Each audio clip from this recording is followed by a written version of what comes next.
Good morning, and welcome back to Late Start Show. We are here with University School alumnus Dr. Doug Smith, class of 79, longtime leader of the Yellowstone Wolf Project and former senior wildlife biologist at Yellowstone National Park. How are you, Dr. Smith? Uh, Very well, thank you. Oh, Yep. also not Thanks another for shot. joining us. Everyone at US knows you, knows your name because of the Yellowstone Project and the wolves.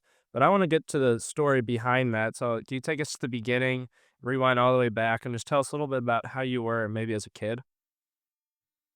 Yeah, so I grew up in Shaker Heights, very near the lower campus. I started at US in sixth grade, so it was an easy walk or bike ride to get to the lower school. But I also often say I'm not from Shaker Heights because my dad owned and operated a camp in, I guess we'd call it Russell Township, Novelty, Ohio, Chagrin Falls, that area. But my dad and mom are longtime Clevelanders. My dad was born in Cleveland, 1911. And so they lived in the area when it wasn't like it was at all now. It was when my dad built his house in Shaker, 1935, I believe it was farmland. It wasn't like it is now. Very much far from the city center of Cleveland. Cleveland was a thriving metropolis then. None of that was going on when he settled there and built up what is a day camp, an overnight camp, and riding school called Red Raider Camp. And so that's a key part of my story because it wasn't far from the upper school at US. But most importantly, it was outdoor education. That was my dad's life. And so it introduced me to nature. And I remember very well being at the lower school, them talking to us in what they called chapel. I don't know if they still call it that, about the upper school opening. And the big pitch was it was going to be an outdoor campus on 185 acres with, a lake and forests and streams and birds and other animals, things of like that nature. And that fit in well with my upbringing. And so, that that fit. I was big into sports. I played football, basketball, track, but the outdoor programs became a significant part of my career at US, anchored by a guy who unbelievably still there named Cherry Harmon. And sadly, my dad died when I was 15, so I was very much into the US thing at 15. I forget how old you are in sixth grade. That's when I started lower school, sixth, seventh, eighth at the lower school. I went there because my brothers went there in the 50s. And that was even weirder because they had teachers that I had. Mr. DiBiasio, Carter Sanders, who was a Spanish teacher. He was my advisor. They had him. Richard Pizer was an English teacher. They had him in the 50s. I had him in the 70s. So this was weird stuff. Um, but the upper school was new. That was unique. And that really anchored even though football, I was captain of a football team, that kind of thing. It, that was my trajectory, was the outdoor programs, and Terry still anchored it. I'm worried about the future because Terry's got to wind down at some point, and they got to keep that going because that was the pitch of why the upper school was special. It's in the forest, it's on the lake. And then the key break I got in my life that literally led to Yellowstone, and I don't know if you guys still do it, is the senior project program. I don't even know how they justified it or how they did it, but while I was still a senior at US, I went to a captive wolf facility that was associated with Purdue University in Indiana. And I drove over there for what we called our senior project. And I worked with captive wolves. And it just so happened, a lucky break, Purdue University started arguably one of the most famous wolf studies in the world on an island in the middle of Lake Superior called Arroyo. And because of my US senior project at this place called Wolf Park, connected to Purdue, Purdue is connected to this wolf study. That was my foot in the door, literally. As a U.S. senior, 18 years old, that job led to a job working with wild wolves in our royal, which led to 9 summers and 2 winters working on our royal, which led to a master's degree at Michigan Technological University in Upper Peninsula, Michigan.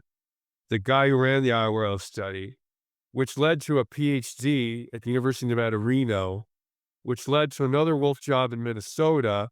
He was considered the top wolf biologist in the world, named Dave Meach. And then that led to Yellowstone. So really, it all goes back to my senior project at US, got my foot in the door, and it was a chain of events all the way through. And I would say US, Terry Harmon, and my dad's camp, Red Raider, put me on that trajectory. So I don't know if it was hard work, luck, US, good mentors, or all the above, but that's what happened. You think of some of those classes for us that just are so permanent that that we really will, I hope, remember forever. Did you have some of those classes that you could still think about and have some fun memories, or even some times or some coaches that really stuck with you to this day? I did a ton. I was well suited for US. My brothers went there because they didn't do well in school. They were borderline juvenile delinquents. My dad was a widower. He lost his first wife. They were actually half brothers. And he sent them to US to God, I got to do something with them. Maybe US can straighten them out and help them. And it was good for him. It did help him. And so he sent me there because he figured I was of the same cloth and I needed, the beauty of US small classes, personalized teaching. I remember many teachers, they would come up to you and talk to you individually. I think a public school setting, which was larger, you wouldn't have gotten that personalized attention. And then plus the campus. So the things that stood out for me were, Terry Harmon, I took a few classes from him and loved it. And he'd take you outside. Terry's not a conventional teacher. Excuse me, Mr. Harmon. He doesn't sit there and lecture. He takes you out. And that was well before his time. That's what all the teaching is going towards now. Mr. Harmon did that decades ago. We need to go out and experience, not just lecture. So that was key. I've always loved reading and writing, and the person who stands out in that regard was Mr. Chabert, Ralph Chabert. I took English from him, and he was phenomenal. And he was good with students, and he would talk with you on Monkey Island. I'm sure you don't have that anymore, but he was also my basketball coach, and he was hard on us, man. And he was the first guy who convinced me I'm hard on you because I love you. Like, give me I mean, the drills we did in practice sucked. I mean, you're running all the time, but he did it because he wanted to make you better. He wanted to make you tougher, and he wanted to prepare you for the games. Um, Carter Sanders was my Spanish teacher. Old guy, at times seemed out of it. No, had a touch like nobody ever had. Cared deeply. And that's what US gives. It gives you that individualized, personal touch that you don't get. My kids went to public schools in Bozeman, Montana. They told me many times they felt like a number. Big school, big classes. Never felt like that at US. Never felt like that. I think that's the key. So yeah, reading, writing, Mr. Chabert, Mr. Harmon, his biology, natural resources, Carter Sanders, or excuse me, Mr. Sanders, Spanish teacher. I wasn't good at Spanish, but he cared, man. He cared. And you felt that. So you straightened up and you did your best because he was with you. And I'm just not sure you would get that any other place. I'm just not sure. And so US straightened my brothers out. I kind of straightened me out. And then I had sports. I got to say, Mr. Callow. I went down to Florida right before he passed away. Big impact on me in football. He was the only 3 years he was head coach was my 3 years. So it didn't work out great for him. Cliff Faust came right after Tom Cowley. He went on to have a legendary coaching career. Mr. Cal didn't have that. I loved him anyway. You know, I was captain of the team. He believed in me. That's all you need in life is someone to believe in you. He did that. I visited him in Florida. That was key because lifetime relationships matter. So that was a great thing too. So I had the sports side of it. Plus, Mr. Chabert ran my tail off, ran everybody's tail off. He was tricky in drills, so you'd work your hardest to win a drill. You could go to the locker room early, but if you lost, then you were gassed, and you would have to do the rest of the drill. I mean, oh man, he was coy. He did all that stuff. Miss those guys. Miss those guys. Yeah. Well, one thing Mr. Harmon talked about when we had him on the podcast was how he can't seem to get athletes to also do outdoor projects. You're someone who did both. How were you able to do that? I mean, I know it was somewhat of a different time, but how were you able to balance, being an athlete and also still having time to enjoy the outdoors and spend time on that? That's a good question. I don't have a good answer to it. I probably was a less of an athlete and less of a student for Mr. Harmon than I could have been if I had just done one thing. In other words, specialized or focused harder. But I think, and I've talked about this a lot with Mr. Harmon, I don't want to say too much. There's some things about the modern student he worries about. He tells me about, and I worry it, everyone's become more intense and more specialized. You don't have the broader students anymore. I played 3 sports, you know. I understand now, at least around here in Bozeman, Montana, where I live, that's rare. Kids do one sport and they do it year round. Our football practice started in August. It didn't start in June. You weren't working out. You worked out on your own, but it wasn't a formalized program with the school. We were more broad. We were less specialized. It was more focused towards life rather than getting ahead. I do remember something vividly. Mr. Harmon used to go to Ontario and canoe and fish for brook trout. He invited me on that trip. I mean, this is unheard of. I'm a student. Hey, Doug, can you go on a canoe trip in August to Ontario, canoeing, fishing? That was the kind of thing I grew up doing. I wanted to go. I said I couldn't because I was captain of the football team and we had summer practices. So what did Mr. Harmon do? He went and talked to Tom Callow. Hey, I want to take Doug on this canoe trip. He says he can't go because he's got summer football practice. Mr. Callow said he should go. He should go on the trip. It was that broad mindedness. And you know what I did? I didn't go on the trip. And I regret that. I can't remember a thing about football practice that week. But if I had gone on this canoe trip with Mr. Harmon to Ontario, it would probably be a lifelong memory. But I didn't think I could take a week off training or practice. I was captain of the team. I felt like I would have let the team down if I didn't show up. But the point is Mr. Cal said, go. Team captain, you get a pass for a week. I think those are the things I think about now when I hear about US being specialized, get into a good college. That leads to a good high paying job. My job, I worked for the government. Man, I didn't make any money. But I was after satisfaction and making a difference, I guess, not just making a lot of money. I worry. My brother from the US went to teach at a private school in New Hampshire called Phillips Exeter Academy. He had me come several times there. I asked students why they did what they did. I want to make a lot of money. That worries me nowadays. That worries me. I think this is the broad approach to education is Terry Harmon, Tom Callow, Ralph Chabert, Carter Sanders. That's what I got at US. I'm worried if it's still there. And now, if a current US student came up to you and was like, well, I love nature, but I don't know what jobs exist in it. It almost seems like more of a hobby than something I can make out of a job. What would you want them to understand about the possibilities that they have? Oh, that's a tough one. It's a really tough one because I get that question all the time. And what I did, I'm not sure works anymore. But what I did is I never worried about a job. I went into nature and biology and ecology because I loved it. It was a passion. It's what made me happy. It's what made me want to do. I never thought about what job would it get me, how much money would I make. where would I live? I literally took a year at a time doing it. That's one reason I got a PhD. That's one reason I got a master's degree. I went to school at University of Idaho. I was the first student from US to go to University of Idaho.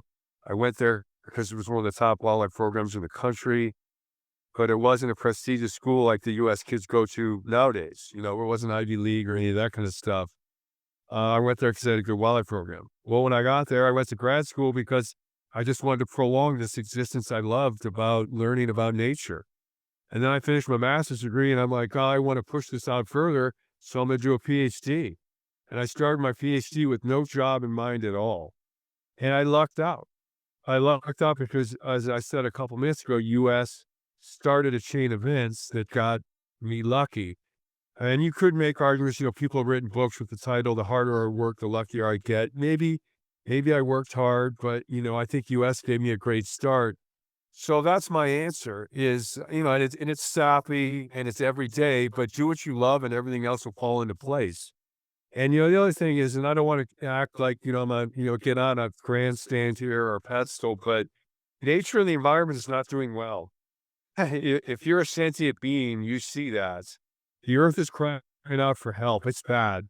We're squeezing every bit of profit we can get out of it. The private sector has one goal, make money. The rest of life is diffuse. Biology, ecology, the world, nature, the environment. What's the goal there? Save it. I don't know. Is that a goal really? That's not as pointed as just make money, make life easier through material possessions. We're in trouble. That is coming to a head now. Adam Smith's, the selfish idea and everything else falls into place. I'm not sure that works anymore. That's what our economy is built on. I think we have to have a broader approach, and that's about how we treat the environment that sustains us. And geez, oh man, I was the speaker for graduation one year. I think my talk fell completely flat. No one listened to it because I said there's more to the world than making money. And you guys are probably going to suppress the podcast here after I say something like that. But there's so many things we need US grads to help with. And in my world, a lot of it deals with nature and the environment and biology, ecology, and conservation. Um, and I hope at least one or two students went off and did something like that. But we're in trouble. I mean, plain and simple, we're in trouble. And so, yeah, that's the approach I took. Now, I didn't know I was taking that approach when I did it. I just ended up trying to restore the world's first national park. I fell into that. You go to the University of Idaho studying wildlife biology, then Mission Tech, where you study the winter body temperature fluctuations in beavers, and then your PhD work also talks about dispersal strategies and cooperative breeding in beavers. But then you work on Isle Royale, Isle Royale, working with wolves. What was kind of that switch where it seemed like for the first kind of three education degrees, they were a lot focusing on beavers and wildlife biology, but then you have that switch to Isle Royale and wolves. What was that switch and kind of what was that time like for you? I should have known I was going to get in trouble with two US students who are on top of their game, did their homework, and asked great questions. Thanks, Charlie. So since I was a young student at US, I was passionate about wolves. I started writing wolf biologist at age 15 when I was at US, handwritten letters, cursive. I wrote them all again for my senior project. So wolves were my first love, and I got hired on Isle Royale after my senior project at US. So senior project US, I think was April, May. I graduated and went to Isle Royale June 1979. And so for the next 4 or 5 years, I went to the University of Idaho. Summers, I worked on Isle Royale. So I wanted to be a wolf biologist. However, the guy who was running the Isle Royale wolf study offered me a grad project fully paid for, fully funded on beavers. I didn't want to do it. I was in love with wolves. Beavers? Who cares about beavers? But this is related to the previous answer I just gave. You got to take the opportunities that come your way. This was a paid for graduate opportunity. I didn't really want to do it, but I loved working outdoors. I liked the guy who was offering me the position. Um, I took it to push that lifestyle out, and it ended up being good. Beavers are interesting. Wolves are hard to catch. Beavers aren't. You can catch a lot of them. So I got a lot of wildlife handling experience. And I know this will be a little bit esoteric and maybe too detailed, but very few mammals live in family groups. They're called cooperative breeders. 3 to 5% of mammals live like that. Beavers and wolves both live in family groups. So learning about wolves, then beavers, increased my knowledge, and it led again, opportunities come knocking. I got a full ride fellowship to do my PhD, and this was a wildlife foundation out of Sinton, Texas, near Houston. I had to go down there, and man, it was god awful. August, it was 100 degrees and 90% humidity, but they funded my PhD, and so I just kept that beaver thing going. And in the summers, I would work with wolves because, you had time in between your studies. So I was going back and forth with wolves and beavers. And then I got my lucky break. The Yellowstone job opened up. They're reintroducing wolves to Yellowstone. I threw my hat in the ring. I applied for the job. And having all that experience at Wolf Park, Isle Royal, Northeast Minnesota, those are all wolf jobs. I had a master's and a PhD. And in a way, science doesn't care what your species is. Science cares about how you learn how to do science. Do you know the scientific method? Do you have analytical techniques? Are you well read? Do you know about natural history? That's what they care about, not that you did wolves or beavers. And so I got the job at Yellowstone, and that's what I've been doing ever since, although I retired 3 years ago. So yeah, that was a great question, Charlie. I didn't, yeah, a lot of people ask that. How'd you end up with wolves when you did this grad work on beavers? Well, that's how. And then moving to that Yellowstone job, the reintroduction itself obviously involved the capturing the wolves, holding them in acclimation pens, then a soft release. But for people who only know kind of the headline of it, what was the on the ground reality those first weeks? Was there any uncertainty? What was that really like? Well, first and foremost, this is the mother park. And what I mean by that is this is the world's first national park. And I realize, the Bible says pride cometh before the fall. So you shouldn't be proud of anything. But as an American, being a former National Park Service employee, I'm really proud of that. I mean, this is America's best idea. There's a documentary done on that. America's best idea is to establish the national park system, which is worldwide now. And so Yellowstone, very famous park, very famous. And wolves, arguably the most controversial mammal in North America, if not the world. They have what's called a whole Arctic distribution. That means they ring the top of the globe. So they're all over Eurasia as well. And wherever they live, people either love them or hate them. And historically, they hated them. And so they were wiped out from this region. They used to be in Ohio. They were wiped out in Ohio. And we're bringing them back. I mean, it was a firestorm of controversy. And so the first thing we're worried about is how is this going to go down? And, everybody in the Western United States hates the federal government. You could win elections just on the anti-government platform. And so we're the government reintroducing this controversial species. That's what we were thinking about, And so you're right. We caught them in Canada where that's the mother lode of wolves worldwide. Canada's got 50 to 60,000 wolves. It's a back of the envelope estimate. Alaska's probably 7 to 9,000. Russia's, they're mostly in Siberia, but roughly 40,000, but they're not really protected. Rural Russia's got a very kind of lawlessness to it where they just take whatever they can to survive. Very hard living there.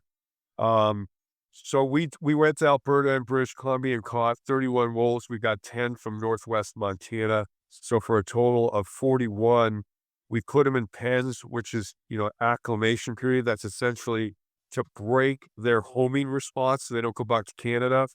Central Idaho did not do that. We had a sister project in Idaho. They just chucked them out. That's called a hard release. They wander more and try and go back home, but they had more room. Central Idaho wilderness is a larger area than Yellowstone National Park. Colorado just released wolves 2 years ago, hard release. So what we did is there's wolves in New Mexico and Arizona, the Mexican Wolf Project. That's more of a soft release. So wolf recovery has been going on. Now it's come to a screeching halt, mostly because of politics. But, you know, what we did is, wolves just need half a chance, man. They're a very adaptable, tough critter. People just need to stop killing them, basically, is what they need. So they did most of the work, and we caught wild wolves in Canada. They knew how to live in the wild. We just detained them for 10 weeks just to kind of make them not immediately go back, released them. They found elk right away. The elk population of Yellowstone was overpopulated. They made a few trills close to their acclimation pens. Here we are 30 years into it. We have a fully restored population. Was there a moment early on where you thought to yourself, well, this might not work? And what kept you pushing on anyway? And also, kind of to that last point, what were some of those early big misconceptions you heard from the public that you just had to keep on correcting? The main one is they're going to kill all the elk. So, the ranchers were the first prong of anti-wolf recovery because it's an age-old thing. Wolves kill cows and sheep. And so they were the first group to be anti-wolf. And they're very well politically connected. A friend of mine studies tigers in India, and he visited me in Yellowstone. And he said wolves in Yellowstone are more controversial than tigers in India. And his name is Jala. And I said, Jala, how can that be, man? Tigers kill people. And they do. And they don't kill the tiger for killing that person in India. And he says, well, in the US, a rancher can pick up the phone and call a US senator. And the next day, there's an airstrike down on that wolf pack. And that is true. He said, no one in India can make a phone call like that, you know? So the ranchers were against the wolves first, but a wolf that kills a cow or sheep will get killed. They're a dead wolf. And they don't do it much, but when they do, they're dead. So the next group that was against it was the hunters, primarily elk and deer. And they claimed that wolves were going to ruin hunting as they know it. Well, interestingly, right now in Idaho, Montana, Wyoming, there's more elk now than there was 30 years ago when we reintroduced wolves. And that's kind of a thorn in my side because I live in Montana. I have since 1994 when I was hired to do the wolf reintroduction. You hear and read every day, wolves are wiping out the elk and deer herd. And right now, the state of Montana is 50,000 elk over their target population size. So roughly 150,000 elk in the state of Montana, and they want 100,000. And we just had the mildest winter on record, warm and lack of snow. And that'll help. I mean, winter's always a survival test for elk and deer, and we basically had no winter at all. So they're going to survive at the highest rate ever. So the idea that wolves are going to wipe out hunting as we know it has been really ill-founded based on kind of facts and science. And that's my biggest worry, Charlie, because misinformation fuels anti-wolf attitudes. We can live with them. When they kill livestock, we kill them. When they kill elk and deer, they don't wipe out their herds. This is not as bad a problem as people make it out to be. Well, obviously, a lot of people when they hear the story just think the wolves and the elk. What are some other things that changed when the wolves were reintroduced to Yellowstone that people might not think about, whether that's vegetation or other aspects of the park? And you guys really did prepare for this well. It's a great question, Jack. I guess, my answers are long. I'll try and keep this as shorter. It's like, Kilroy Lake's right out the door there. I assume if you're at the upper school, maybe you're not. But it's like throwing a pebble in the pond and watching the ripples go out. That's kind of what wolves do to an ecosystem. So, wolves were eliminated from Yellowstone in the early part of the 20th century. The date we use for the last wolf killed is 1926. And so the elk population, cougars were killed off too. Grizzly bears and black bears were much reduced. And so that caused the elk population to grow to overpopulation. And so what they did is they ate themselves out of house and home. They ate all the vegetation down. They became the dominant animal in the ecosystem because they didn't have predators to check them. And so you had things like, and this is, I'm only listing the things that were studied. There's a plethora of things that weren't studied, but you had things like beavers and songbirds that used the vegetation that the elk were all eating up to decline to really low levels. Um, Fish too. Terry's, gosh, his middle name is Trout. Cutthroat trout are basically the Western version of brook trout. That's Terry's fish is what he loves the most is brook trout. Cutthroat trouts, the streams, they lost the stream-side vegetation. So insects didn't fall into the water so the trout could feed on them. It also warmed the water because it wasn't shaded anymore. It was out in the sunlight. There are all kinds of what we call downstream impacts of losing the predators. Some people refer to them as a keystone species. When you have an arch, it's that middle stone in the middle of the arch that holds the arch together. So it's just one rock, but everything hinges on them. And that's kind of how wolves are viewed in most North American ecosystems. Ohio, too. But I'm the first to admit you can't bring wolves back to Ohio because there's too many people, there's too much agriculture. So we've got to step in and make up for that. It's a human-dominated landscape, so it's not exactly the same story. But, there's a lot of places, Idaho, Montana, Wyoming, where I live now. Some places, Washington, Oregon, California, New Mexico, Arizona, Colorado, that you can kind of piece together that original ecosystem, but you can't do that everywhere. One of the things we both have taken bio classes, and one of the things that we talk about is the trophic cascade. Obviously, over the years, you've done a huge amount of outreach and interviews. So, what have you learned about storytelling used as a tool as conservation, and then bringing in these biology topics that, we're even learning about in AP Bio?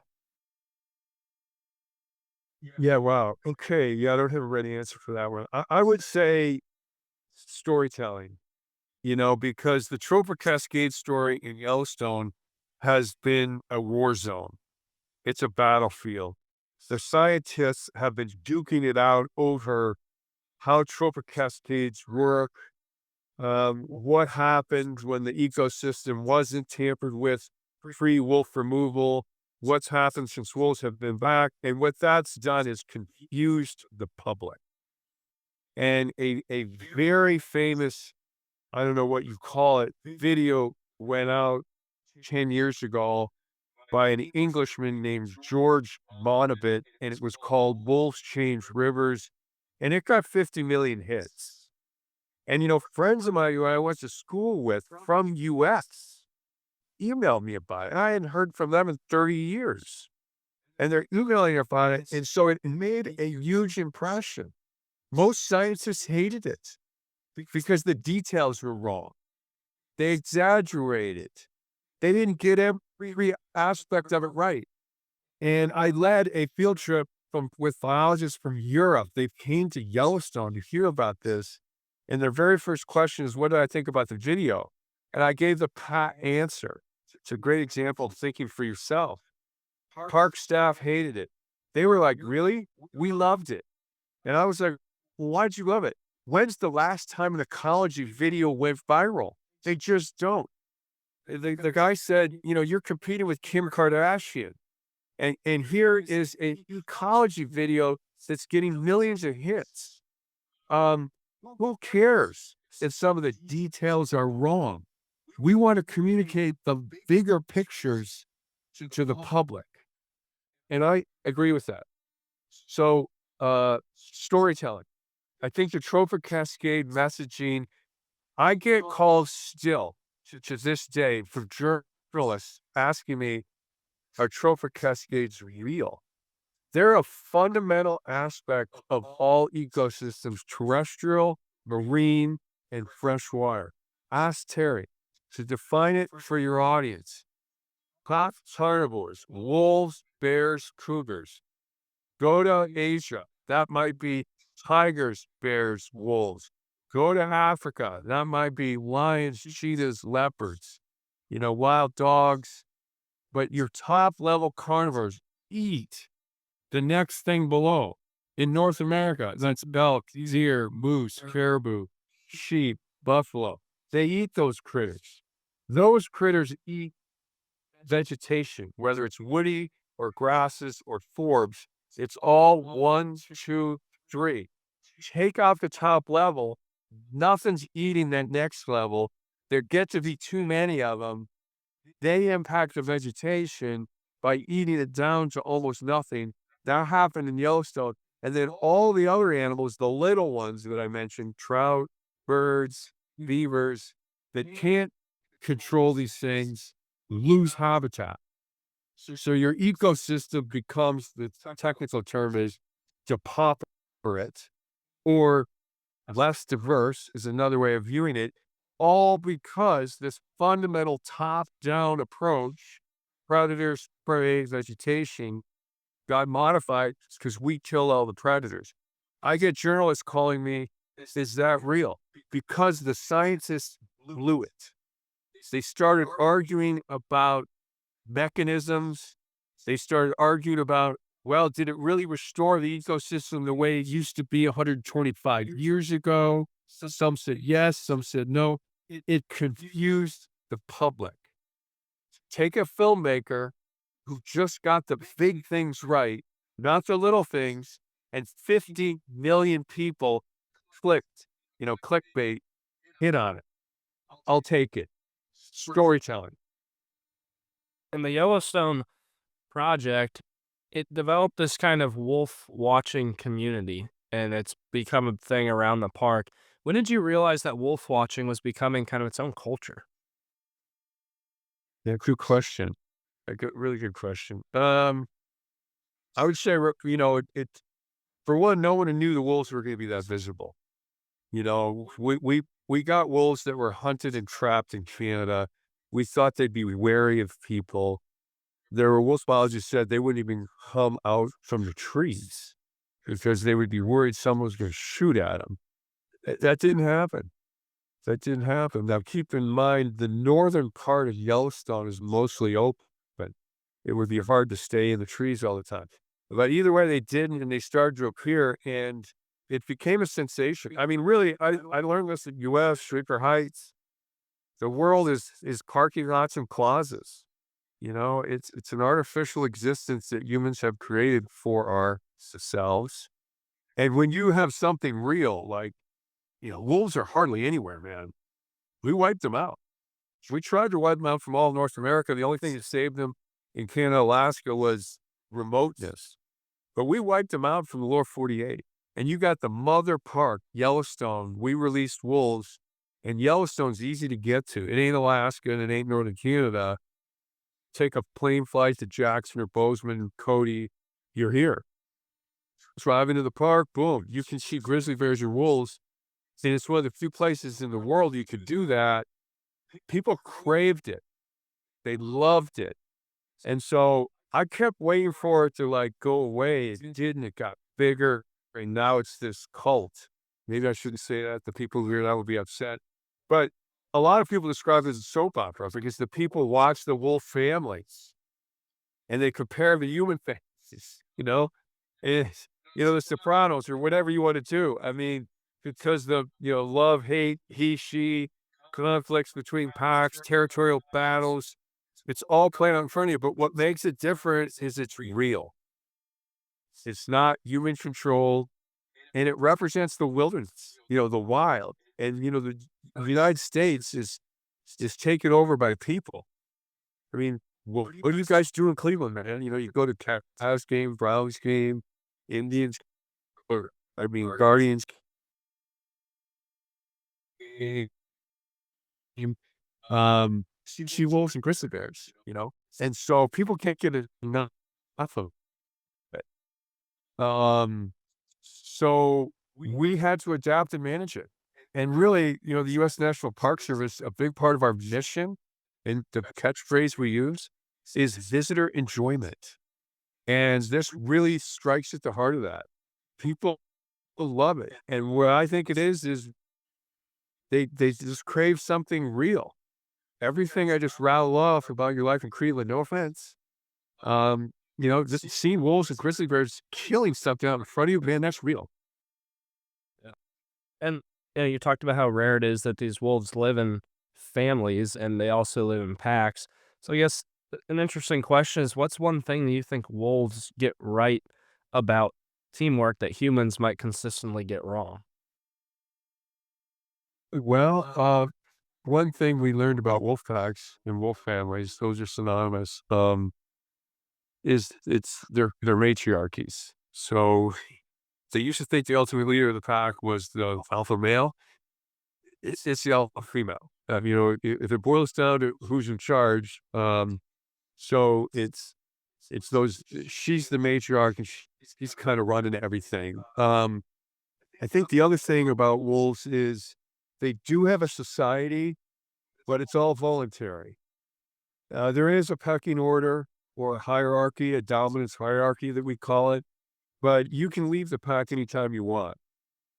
Um, it used to be thought that the low-ranking wolves, or when food got tight, they drove certain wolves out of the pack.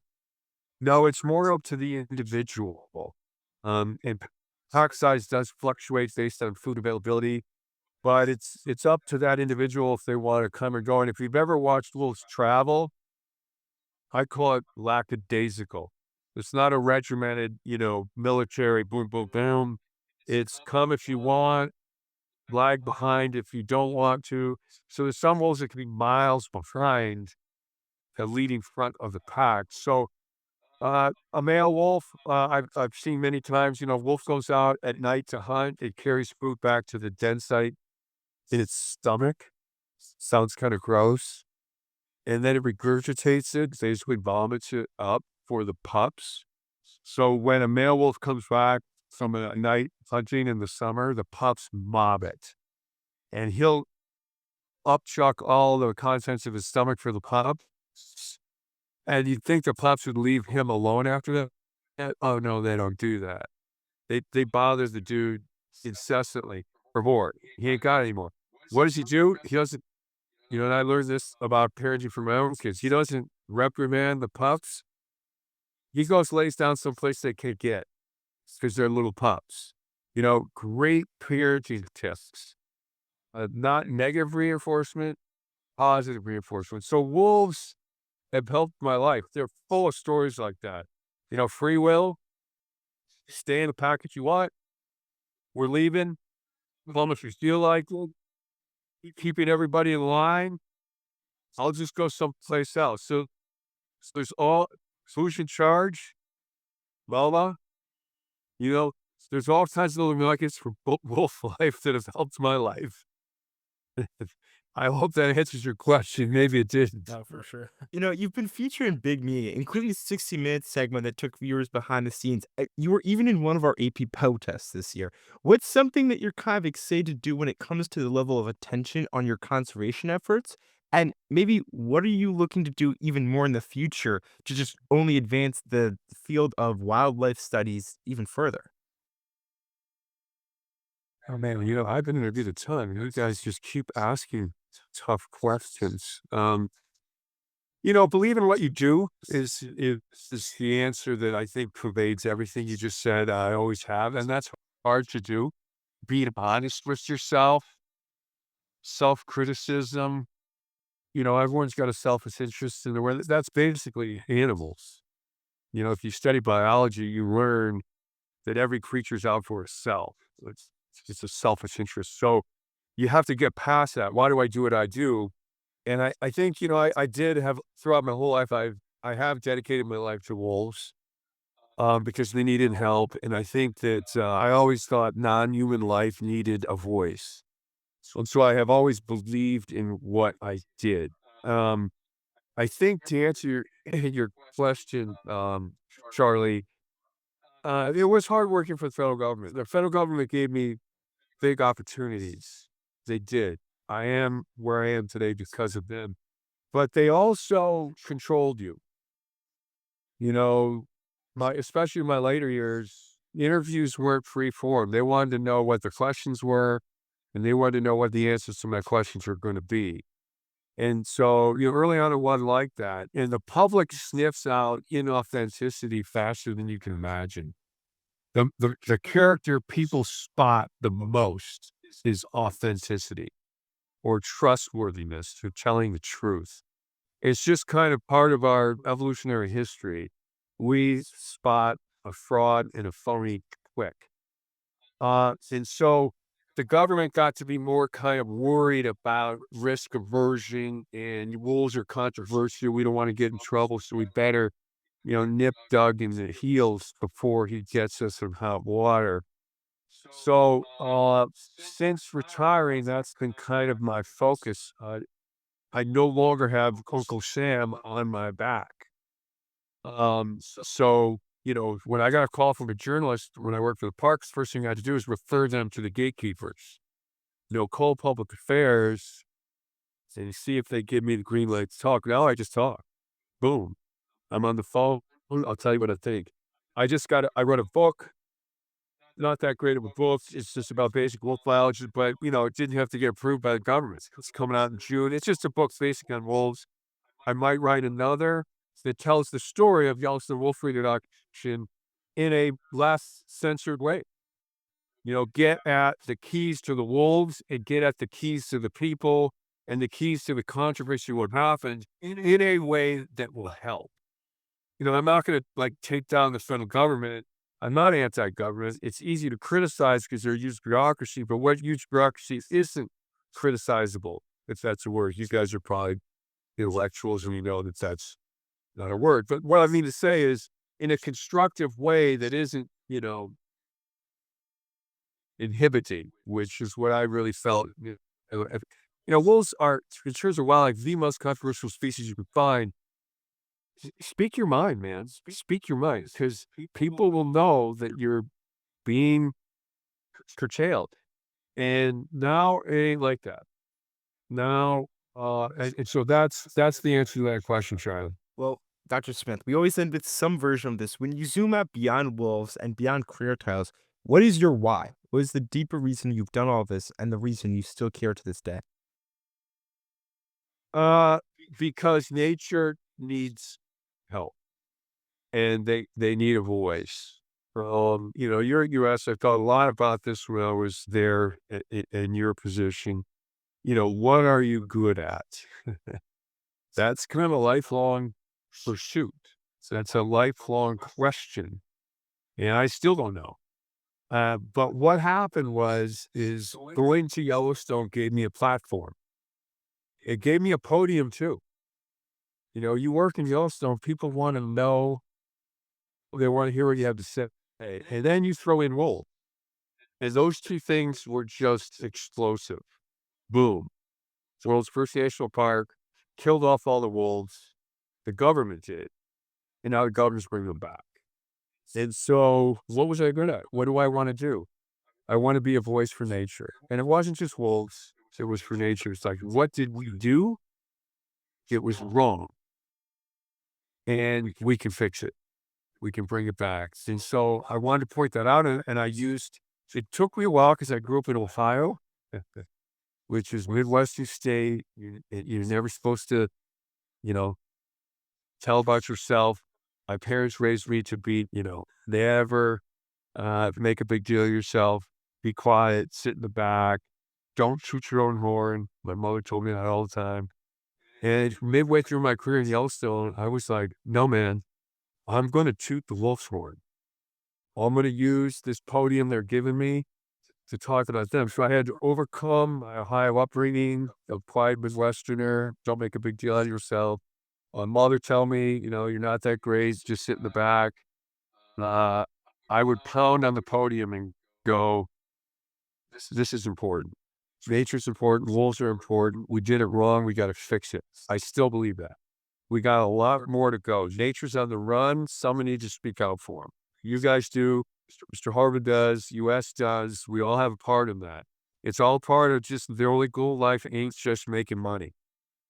If that's a battle cry, I'll say it again. I said it 15 minutes ago. Nature's on the run. I can get behind speaking on its behalf. Well, Dr. Smith, it's been an amazing episode, and thank you so much for being on the show today. Thank you so much for taking the time to share your stories, insights, and experiences with us. And to our listeners, as always, thank you so much for tuning in. We hope you'll join us next Wednesday for another episode of Late Start Show. Thank you, Dr. Smith.